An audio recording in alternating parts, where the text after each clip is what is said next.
আসসালামু আলাইকুম। আমি মোহাম্মদ ইজাজ আহমেদ শিশির। আমার জেলা শহর চুয়াডাঙ্গা। আমি গ্রামে বড় হয়েছি।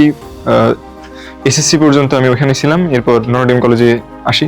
ডাক্তার হওয়ার ইচ্ছা আসলে আমার শুরু থেকে, মানে ছোটোবেলা থেকে আমার ডাক্তার হওয়ার ইচ্ছা ছিল। তবে যখন আমি নটরডেম কলেজে আসি তখন সবাই দেখি মানে বইটা পড়ার ইচ্ছা, তখনও আমারও মানে সবাই যেহেতু স্রোতের টানে যেদিকে যায়, আমিও তখন চাচ্ছিলাম যে মানে ইঞ্জিনিয়ার হই।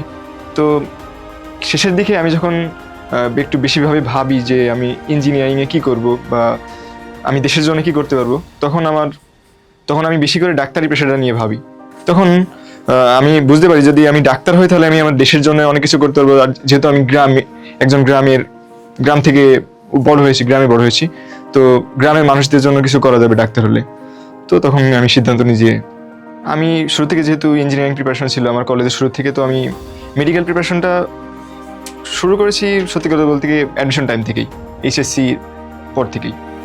সত্যি কথা বলতে গিয়ে আমার পড়াশোনার ক্ষেত্রে আমার সবথেকে বড় সাপোর্ট ছিল আমার পরিবার সবসময় আমার সিদ্ধান্তকে সবথেকে বেশি দাম দিয়েছে, আমার উপর কখনো কিছু চাপানোর চেষ্টা করিনি। আমি যখন ইঞ্জিনিয়ারিং প্রিপারেশন নেওয়ার কথা বলেছি তখন আমাকে সাপোর্ট দিয়েছে। তারপরে যখন আমি শেষের দিকে যখন আমি আমার প্রিপারেশন চেঞ্জ করে ডাক্তারি প্রিপারেশনে যাওয়ার কথা ভেবেছি, তখন আমার পরিবার সবথেকে বেশি আমাকে সাপোর্ট দিয়েছে। রেটিনাকে বেছে নিয়েছি কারণ আমার ওখানে একটা আমি যে হোস্টেলে ছিলাম, হোস্টেলে একটা বড় ভাই ছিল। তো বড় ভাইয়ের কথা আমি সবসময় মেনে নিতাম। তো বড় ভাই আমাকে উপদেশ দিচ্ছিল যে রেটিনাতে যেতে, কারণ মেডিকেলের ক্ষেত্রে যেহেতু উনি অভিজ্ঞ ছিল, তাই ওনার কথাটা আমি মেনে নিয়েছি। তারপরে আমি কিছু মানে যাচাই বাছাই করে তারপরে রেটিনাকে বেছে নিয়েছি। রেটিনার ক্লাসগুলো যে ভাইয়াগুলো ক্লাসগুলো নেয় তারা খুবই আসলে অভিজ্ঞ। অল্প সময়ে যতটুকু আমাদের প্রয়োজন ততটুকু মানে আমাদেরকে দেওয়ার ক্ষেত্রে তারা খুব ভালোভাবে দায়িত্ব পালন করেছে। এটা আমার কাছে সবথেকে বেশি ভালো লেগেছে। তারপরে তাদের সাথে খুব মজা করে ক্লাসগুলো করতাম। এটা একটা অনেক দারুণ একটা ব্যাপার। এই রেটিনার প্রশ্ন আসলে অসাধারণ বলা যায়। মানে খুব কঠিনও না, খুব সহজও না। তো নিজের প্রস্তুতিটা কেমন সেটা যাচাই করার জন্য খুবই উপযোগী বলা যায়।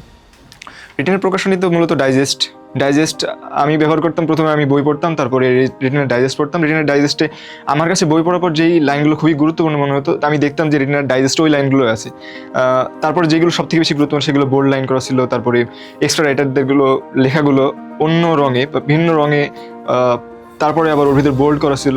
এটা আমাদের অল্প সময় প্রিপারেশন নেওয়ার জন্য খুবই সহযোগী আর কি। রেটিনার সম্পর্কে ওভারঅল মতামত আমার সবসময় পজিটিভ আর কি। তাদের ব্যবস্থাপনা খুবই ভালো, তাদের প্রশ্ন, তারপরে তাদের পড়াশোনার যে সিস্টেম, মানে রেটিনাতে পড়লে জানা যায় যে আমি আসলে একজন মেডিকেল অ্যাসপিরেন্ট, মেডিকেল প্রিপারেশন নিচ্ছি, ডাক্তার হলে কেমন হবে সেই ফিলগুলো পাওয়া যায় রেটিনাতে পড়লে। হ্যাঁ, রেটিনাতে ভর্তি হওয়ার পর সবথেকে বড় যে পরিবর্তন আমার ভিতরে এসেছে যে আমি আমার অবস্থান জানতে পেরেছি, যে আমি কোনো ভালো মেডিকেলে পড়ার যোগ্যতা রাখি কিনা সেই সম্পর্কে জানতে পেরেছি। যেহেতু এখানে বেশিরভাগ স্টুডেন্টরা এখানে পড়াশোনা করে, তো নিজের অবস্থানটা জানা খুবই জরুরি। আমি রেটিনাতে এসে জানতে পেরেছি। তারপরে পরীক্ষা যেগুলো হয়, পরীক্ষার পজিশন অনুযায়ী আমি আমার মানে চেষ্টা করার প্রবণতাটা বেড়েছে, যে আমি ভালো করার প্রবণতাটা বেড়েছে।